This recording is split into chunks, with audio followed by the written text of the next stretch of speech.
بزار اور ترمذی میں حضرت عبداللہ ابن مسعود سے نبی ایک وسلم کا یہ ارشاد نقل ہوا ہے، ان المرأۃ عورۃ، عورت چھپا کر رکھنے کی چیز ہے۔ ان المرأۃ عورۃ فاذا خرجت، جب وہ گھر سے نکلتی ہے، استشرفها شیطان، اب شیطان جو ہے اس کو تاک میں رکھتا ہے۔ واقرب ما تکون بروحۃ ربها وهي في قعر بیتها، وہ اپنے رب کی رحمت سے قریب ترین ہوتی ہے جبکہ اپنے گھر کے بھی کسی اندرونی حصے میں۔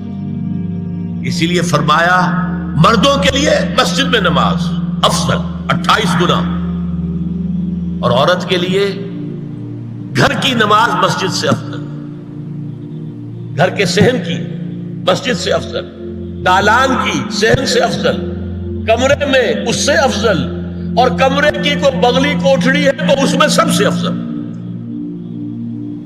یہ احادیث نبی اکرم صلی اللہ علیہ وسلم۔ عبداللہ ابن احمد ابن حنبل نے زوائد الزہد میں اور ابن ابی شیبہ نے ابن سعد نے اپنی کتابوں میں مسروق کی روایت نقل کی ہے کہ حضرت عائشہ جب تلاوت قرآن کرتے ہوئے اس آیت پر پہنچتی تھی وَقَرْنَ فِي بُيُوتِكُنَّ، تو بے اختیار رو پڑتی تھی۔ قرآن کہتا ہے اپنے گھروں میں رہو۔ حضرت عائشہ نے شہادت عثمان کے بعد باہر نکل کر لشکر کی قیادت کی، پھر ساری عمر افسوس تھا کہ میں نے غلط کہا۔ حافظ ابو بکر بزار حضرت انس سے روایت کرتے ہیں کہ عورتوں نے حضور سے عرض کیا کہ ساری فضیلت تو مرد لوٹ کے لے گئے، وہ جہاد کرتے ہیں، خدا کی راہ میں بڑے بڑے کام کرتے ہیں، ہم کیا عمل کریں کہ ہمیں بھی مجاہدین کے برابر اجر مل سکے؟ جواب میں آپ نے فرمایا من قعدت منکن فی بیتہا فإنہا تدرک عمل المجاہدین، تم میں سے جو شخص اپنے گھر میں بیٹھی رہے گی وہ مجاہدین کا اجر حاصل کر لے۔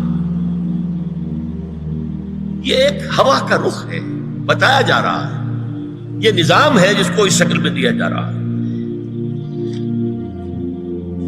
اب آئیے سورہ نور کی طرف۔ یا ایھا الذین آمنوا لا تدخلوا بیوتا غیر بیوتکم حتی تستأنسوا وتسلموا علی اہلها ذالکم خیر لکم لعلکم تذکرون۔ اہل ایمان مت ہرگز مت داخل ہو اپنے گھروں کے علاوہ کسی اور گھر میں جب تک کہ تم ان کے ساتھ مانوس نہ ہو جاؤ، اذن نہ لے لو، ان پر سلام نہ کرو، یہی تمہارے لیے خیر بہتر ہے۔ اس کے بعد تفصیل آئی ہے، اس میں میں اس وقت نہیں جا رہا۔ اور جو لوگ اس پر عمل نہیں کرتے ان کے بارے میں قرآن مجید کیا کچھ، حضور کیا کچھ فرما رہے ہیں یہ آپ سن لیجیے، بہت سخت احکام۔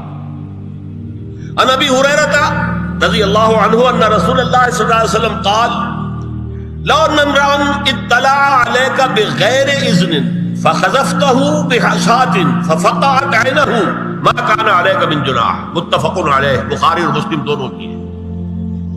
اگر کوئی شخص تمہارے گھر میں بغیر اجازت کے داخل ہو جائے اور تم اس کی سزا کے طور پر اس پر کنکریاں پھینکو اور اس کی آنکھ پھوٹ جائے کنکری سے، تو تم پر کوئی گناہ نہیں۔ بغیر اجازت کے گھر میں آ گیا ہے، بغیر اذن کے، بغیر استئذان کے کنکریاں مارو اور کنکری سے آنکھ پھوٹ جائے، فما کان علیک من جناح، کوئی حرج نہیں۔ اب آ رہی ہے اصل آیت، قل للمؤمنین یغضوا من ابصارهم ویحفظوا فروجهم ذلک ازکی لهم ان اللہ خبیر ما یصنعون وقل للمؤمنات یغضضن من ابصارهن ویحفظن فروجهن ولا یبدین زینتهن الا ما ظہر منها وَلْيَضْرِبْنَ بِخُمُرِهِنَّ عَلَى جُيُوبِهِنَّ وَلَا يُبْدِينَ زِينَتَهُنَّ إِلَّا لِبُعُولَتِهِنَّ أَوْ آبَائِهِنَّ أَوْ آبَاءِ بُعُولَتِهِنَّ أَوْ أَبْنَائِهِنَّ أَوْ أَبْنَاءِ بُعُولَتِهِنَّ أَوْ إِخْوَانِهِنَّ أَوْ بَنِي إِخْوَانِهِنَّ أَوْ بَنِي أَخَوَاتِهِنَّ أَوْ نِسَائِهِنَّ أَوْ مَا مَلَكَتْ أَيْمَانُهُنَّ أَوِ التَّابِعِينَ غَيْرِ أُولِي الْإِرْبَةِ مِنَ الرِّجَالِ أَوِ الطَّفْلِ الَّذِينَ لَا يَظْهَرُوا عَلَى عَوْرَاتِ النِّسَاءِ وَلَا يَضْرِبْنَ بِأَرْجُلِهِنَّ لِيُعْلَمَ مَا يُخْفِينَ مِنْ زینتہن وتوبوا الی اللہ جميعا ایھا المؤمنون لعلکم تفلحون۔ یہ لمبی آیت ہے۔ اہل ایمان، اے نبی کہہ دیجئے اہل ایمان مردوں سے اپنی نگاہیں نیچی رکھا کریں، اور اپنی شرمگاہوں کی حفاظت کریں، یہی ان کے لیے زیادہ پاکیزہ عمل ہے۔ ان اللہ خبیر بما یصنعون، اور جو کچھ وہ کر رہے ہیں اللہ اس سے واقف ہے۔ وَقُلْ لِلْمُؤْمِنَاتِ يَغْضُضْنَ مِنْ أَبْصَارِهِنَّ، اور مومن عورتوں سے بھی کہہ دیجئے کہ وہ اپنی نگاہیں جو ہے نیچی رکھا کریں، وَيَحْفَظْنَ فُرُوجَهُنَّ، اپنی شرمگاہوں کی حفاظت کریں، وَلَا يُبْدِينَ زِينَتَهُنَّ إِلَّا مَا ظَهَرَ مِنْهَا، اور اپنی زینت کو ظاہر نہ کیا کریں سوائے اس کے کہ جو بالکل ظاہر ہو جائے۔ قُلْ لِلْمُؤْمِنِينَ يَغُضُّوا مِنْ أَبْصَارِهِمْ وَيَحْفَظُوا فُرُوجَهُمْ ذَلِكَ أَزْكَىٰ لَهُمْ إِنَّ اللَّهَ خَبِيرٌ بِمَا يَصْنَعُونَ۔ نوٹ کر لیجئے کہ یہ کہاں ہو رہا ہے؟ گھر میں داخلے کے بعد۔ گھر میں داخلہ اجازت سے، اور داخلہ ہوگا صرف محرموں کا۔ گھر کے اندر جو ہے وہ نامحرم تو نہیں آئے گا، یہ میں آگے بیان کر رہا ہوں۔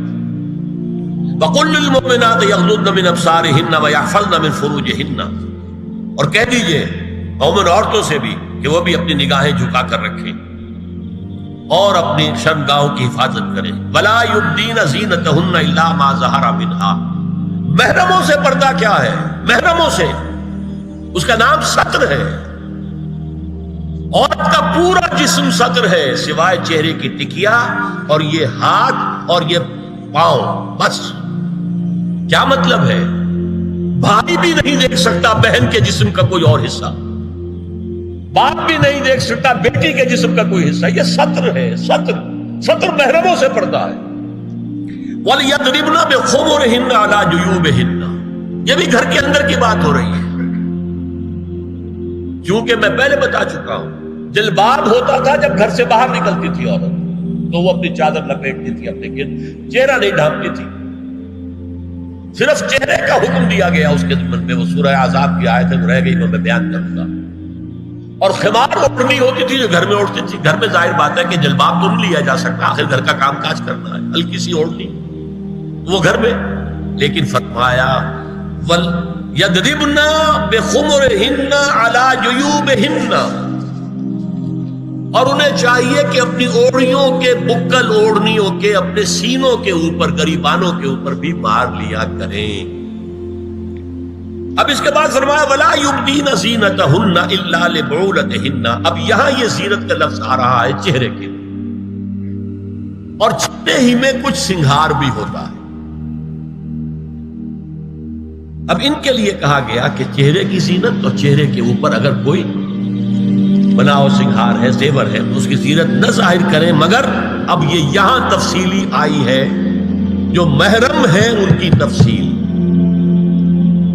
تو فرمایا کن کے سامنے ظاہر کر سکتی ہے؟ الا لبعولتہن، سب سے بڑھ کر تو شوہر، او آبائہن، اور یہ آپ نے باپ، اچھا باپوں میں نوٹ کی نہیں، باپ حقیقی ہو، اخیافی ہو، اللاتی ہو یا رضاعی ہو، یہ چاروں قسم کے باپ اس میں شامل ہیں۔ جس عورت نے دودھ پلایا تھا اس کا شوہر بھی باپ بن گیا۔ او آبائے بعولتہن، اپنے شوہروں کے باپ، یا ابنائہن، ان کے اپنے بیٹے، بیٹوں میں بھی آئیں گے چاروں، اللاتی، اخیافی، عینی اور رضاعی۔ او ابنائے بعولتہن، اور اپنے شوہروں کے بیٹے، ہو سکتا ہے شوہروں کی اور بیویاں بھی ہوں، تو ان کے بیٹے بھی، جو ستیلے بیٹے ہیں وہ بھی محرم، ان سے کسی شکل میں کبھی شادی نہیں ہو سکتی۔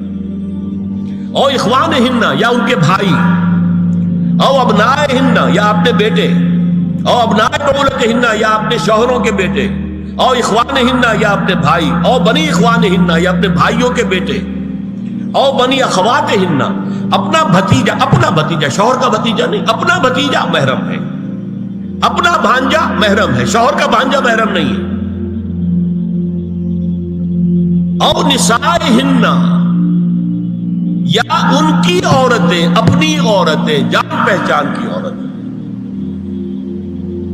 او ما ملکت ایمانہن، یا جو ان کے داہنے ہاتھوں کی ملکیت ہے، باندیاں، غلام۔ اس میں عرض کر چکا ہوں کہ اس میں کافی اختلافات ہیں۔ یہ بھی ہے کہ اس سے مراد صرف باندیاں ہیں، غلام مرد ہیں، یہ بھی ہے کہ مرد بھی ہے، اور یہ بھی ہے کہ مرد جب تک کہ وہ بالغ ہو۔ لیکن میں اس بحث میں یہاں نہیں جانا چاہتا، یہ پھر فقہ کی بحث ہو جائے گی۔ اب التابعین غیر اولی الاربہ، کچھ ایسے لوگ بھی ہوتے ہیں، کوئی کسی کے گھر میں تو اندھا آدمی رہ رہا ہے، یا کوئی اور کسی وجہ سے کوئی مریض ہے، اسے آپ نے بنا دے رکھی ہے، انہیں عورتوں سے کوئی سروکار نہیں ہوتا۔